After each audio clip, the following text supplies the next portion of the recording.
Hello friends, today మన topic వచ్చేసి on neck candlestick pattern. ఈరోజు ఈ వీడియోలో ఈ ఆన్ నెక్ క్యాండిల్స్టిక్ ప్యాటర్న్ సంబంధించిన కంప్లీట్ ఇన్ఫర్మేషన్ ఎక్స్ప్లెయిన్ చేయడం ప్రయత్నిస్తాను. ఇక ఈరోజు వీడియోని స్టార్ట్ చేస్తాను. ఆన్ నెక్ క్యాండిల్స్టిక్ ప్యాటర్న్ ఇది ఒక టూ క్యాండిల్స్టిక్ ప్యాటర్న్స్ అంటే ఏంటి సార్? జనరల్గా మనకు రెండు క్యాండిల్స్ కలిసి క్రియేట్ అయ్యే ప్యాటర్న్స్ని మనము టూ క్యాండిల్స్టిక్ ప్యాటర్న్స్ అని అంటాము. నార్మల్గా ఒక లాంగ్ రెడ్ క్యాండిల్ అనేది మనకి ఏం తెలియజేస్తుంది సార్? బేర్స్ యొక్క స్ట్రెంత్ని తెలియజేయడం జరుగుతుంది. అలాగే ఫామ్ అయ్యే ఒక లాంగ్ గ్రీన్ క్యాండిల్ అనేది మనకు బుల్స్ యొక్క స్ట్రెంత్ని తెలియజేయడం జరుగుతుంది. ఇప్పుడు ఈ ప్యాటర్న్ ఇప్పుడు ఒక రెడ్ క్యాండిల్ మరియు ఒక గ్రీన్ క్యాండిల్ అనేది ఏ విధంగా ఫామ్ అవుతాయో ఎక్స్ప్లెయిన్ చేయడానికి ప్రయత్నిస్తాను. రెడ్ క్యాండిల్ అనేది ఏ విధంగా ఫామ్ అవుతుందో ఎక్స్ప్లెయిన్ చేస్తాను. గమనించినట్లయితే మార్కెట్ అనేది ఓపెన్ అయిన తర్వాత బయ్యర్స్ అనేవారు మార్కెట్ని హై పాయింట్ ఏదైతే ఉందో అక్కడి వరకు తీసుకువెళ్ళడం జరిగింది. అక్కడ నుంచి మార్కెట్లోకి సెల్లర్స్ అనేవారు ఎంట్రీ తీసుకొని మార్కెట్ని లో పాయింట్ ఏదైతే ఉందో అక్కడి వరకు తీసుకురావడం జరిగింది. మళ్ళీ అక్కడ నుంచి మార్కెట్లోకి బయర్స్ అనేవారు యాక్టివేట్ అయ్యి at the end of the టైంలో మార్కెట్ని మిడిల్లో క్లోజ్ చేయడం జరిగింది.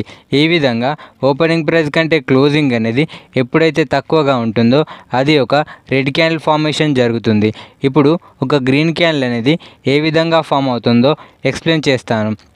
మార్కెట్ అనేది ఓపెన్ అయిన తర్వాత సెల్లర్స్ అనేవారు మార్కెట్ని లో పాయింట్ ఏదైతే ఉందో అక్కడ వరకు తీసుకురావడం జరిగింది. అక్కడ నుంచి మార్కెట్లోకి బయర్స్ అనేవారు ఎంట్రీ తీసుకొని మార్కెట్ని హై పాయింట్ ఏదైతే ఉందో అక్కడ వరకు తీసుకువెళ్ళడం జరిగింది.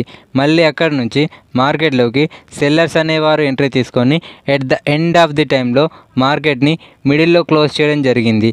ఈ విధంగా ఓపెనింగ్ ప్రైస్ కంటే క్లోజింగ్ అనేది ఎప్పుడైతే ఎక్కువగా ఉంటుందో అది ఒక గ్రీన్ క్యాండిల్ ఫార్మేషన్ జరుగుతుంది. ఒక రెడ్ క్యాండిల్ మరియు ఒక గ్రీన్ క్యాండిల్ యొక్క ఫార్మేషన్ అనేది ఏ విధంగా జరుగుతుందో గమనించారు కదా. ఇప్పుడు ఈ ప్యాటర్న్ అనేది ఏ విధంగా ఫామ్ అవుతుందో క్లియర్గా ఎక్స్ప్లెయిన్ చేస్తాను. మొదటి రోజు మార్కెట్ అనేది ఓపెన్ అయిన తర్వాత కంప్లీట్ సేలింగ్ ప్రెషర్ చూపించి ఒక రెడ్ క్యాండిల్ ఫార్మేషన్ క్రియేట్ చేయడం జరిగింది.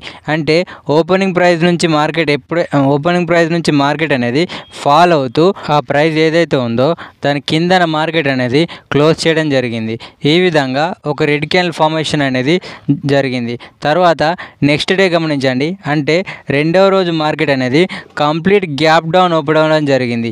ఈ విధంగా గ్యాప్ డౌన్ ఓపెన్ అయిన మార్కెట్ అనేది ఒక బయ్యింగ్ అంటే స్మాల్ ఆఫ్ బయ్యింగ్ ప్రెషర్ని చూపిస్తూ ప్రీవియస్ డే క్లోజింగ్ ఏదైతే ఉందో దాని యొక్క క్లోజింగ్ని క్రాస్ చేయడం జరిగింది. సో ఈ విధంగా ఈ క్యాండిల్స్టిక్ ప్యాటర్న్ అనేది ఫామ్ అవడం జరిగింది.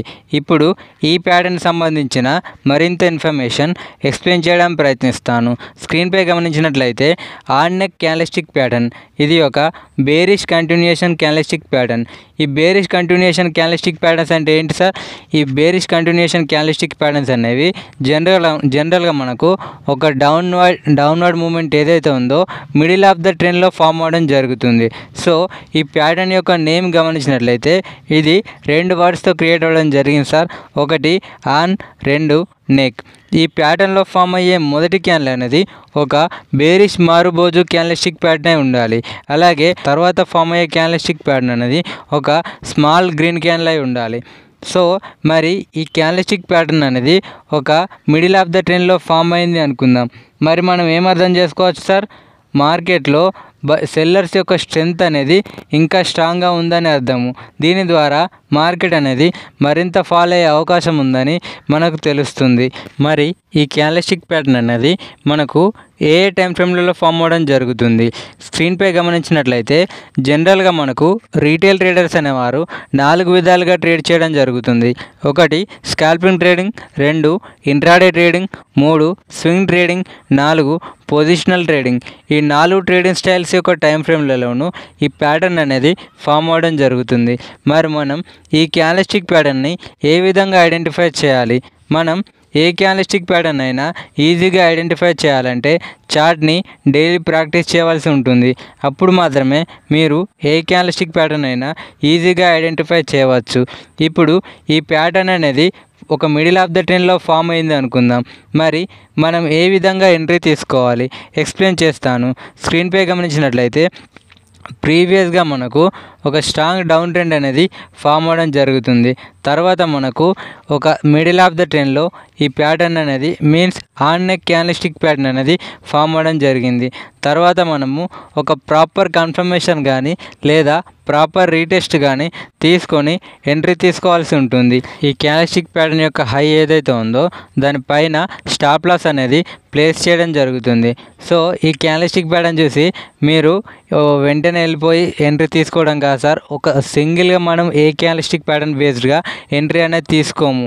ప్రైస్ యాక్షన్ బేస్డ్గా టెక్నికల్ అనాలిసిస్ని బేస్ చేసుకొని మనము మార్కెట్ స్ట్రక్చర్ అనాలిసిస్ బేస్డ్గా అలాగే చార్ట్ ప్యాటర్న్స్ బేస్డ్గా వీటిని అన్నింటిని కలిపి మనం ఎంట్రీ అనేది తీసుకోవాల్సి ఉంటుంది. సో వన్స్ ఒక ఐసోలేషన్గా మనం ఎంట్రీ అనేది తీసుకోవడం అనేది సాధ్యం కాదు. సో ఇప్పుడు ఈ క్యాండిల్స్టిక్ ప్యాటర్న్ సంబంధించిన ఒక ఎగ్జాంపుల్ని ఎక్స్ప్లెయిన్ చేయడం ప్రయత్నిస్తాను. స్క్రీన్పై గమనించండి. ఇదేం చార్ట్ సార్? నిఫ్టీ 50 3 minutes చార్ట్లో ఉన్నాము. సారీ, ఇది ఇట్నే పెట్టేసినట్టున్నాను. ఓకే, 3 minutes అనేది జనరల్గా మనకు స్కాల్పర్స్ అనేవారు యూజ్ చేస్తారు. 1 minute and 3 minutes. సో గమనించినట్లయితే ప్రీవియస్గా మనకు ఒక స్ట్రాంగ్ డౌన్ ట్రెండ్ అనేది ఫామ్ అవ్వడం జరుగుతుంది. తర్వాత మనము ఒక మిడిల్ ఆఫ్ ద ట్రెండ్లో ఈ క్యాండిల్స్టిక్ ప్యాటర్న్ని గమనించవచ్చు. తర్వాత మనము ఒక ప్రాపర్ కన్ఫర్మేషన్ అనేది తీసుకుంటాం సార్. ఈ ప్యాటర్న్ యొక్క హై ఏదైతే ఉందో దానిపైన స్టాప్ లాస్ అనేది ప్లేస్ చేస్తాము. తర్వాత మనకు ఏ విధంగా మూవ్ వచ్చిందో మీరు గమనించవచ్చు. సో అదొక్కటే కాదు సార్, మార్కెట్ స్ట్రక్చర్ బేస్డ్గా మనం ఎంట్రీ అనేది తీసుకోవాల్సి ఉంటుంది. సో మార్కెట్ ఎటువైపు మూవ్ అవుతుందో, సో మార్కెట్లో ఎఫ్ఐఎస్ డిఐఎస్ ఎటువైపు అయితే ఎంట్రీ తీసుకుంటున్నారో దాన్ని బేస్డ్గా మనం ఎంట్రీ అనేది తీసుకుంటాము. సో ఓకే, దీని గురించి మీకు కంప్లీట్గా తెలియాలంటే మన ఫ్యూచర్ వీడియోస్ అప్లోడ్ అయ్యేంత వరకు వెయిట్ చేయాలి. సో ఇది క్యాండిల్స్టిక్ ప్యాటర్న్ సంబంధించిన కంప్లీట్ ఇన్ఫర్మేషన్. ఈ వీడియో మీకు నచ్చిందా? ఈ వీడియో మీకు నచ్చినట్లయితే ఒక లైక్ చేయండి. అలాగే వెళ్ళే ముందు మన ఛానల్ సబ్స్క్రైబ్ చేసుకొని ఈ వీడియోకి సంబంధించి మీకు ఏమైనా డౌట్స్ ఉన్నాయా? సో ఆ డౌట్స్ ఏమైనా ఉందంటే మీరు కామెంట్ రూపంలో తెలపండి. సో నేను రిప్లై ఇవ్వడానికి ట్రై చేస్తాను. Have a nice day. Thank you so much.